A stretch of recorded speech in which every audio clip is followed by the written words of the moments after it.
শয়তান ছল চাতুরির মাধ্যমে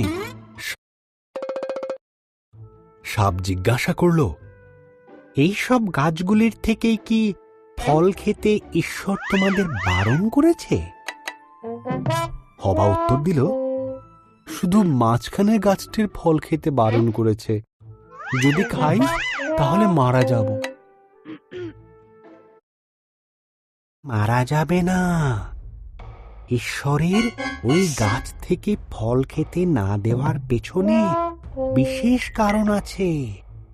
যদি তুমি খাও তবে তাঁর মতন হয়ে যাবে। তিনি যা জানেন তা তুমিও সব জানতে পারবে। হবা ফলটি খেল। সে তার সঙ্গে আদমকে কিছুটা ফল খেতে দিল। আদমও ফলটি খেল এবং খাবার পরেই তারা এমন কিছু জানতে পারল যা তাদের জানা ছিল না।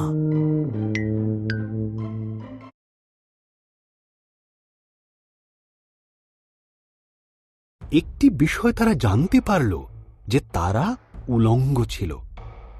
তারা পাতার বস্ত্র তৈরি করে নিজেদের লজ্জা ঢাকল। তারা আগে কোনোদিন ভয় বা লজ্জা পায়নি। তাই তারা বুঝল কিছু একটা ভুল হয়েছে। ঈশ্বর ডাকলেন, আদম, হবা। আদম উত্তর দিল, আমরা লুকিয়ে আছি, আমরা উলঙ্গ।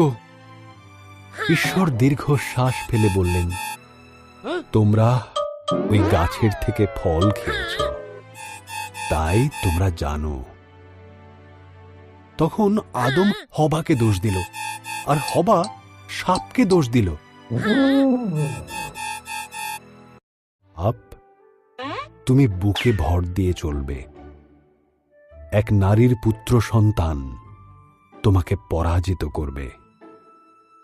হবা তুমি কষ্টের সাথে সন্তানের জন্ম দেবে। আদম তোমাকে খাবার সংগ্রহের জন্য অনেক কষ্ট করতে হবে।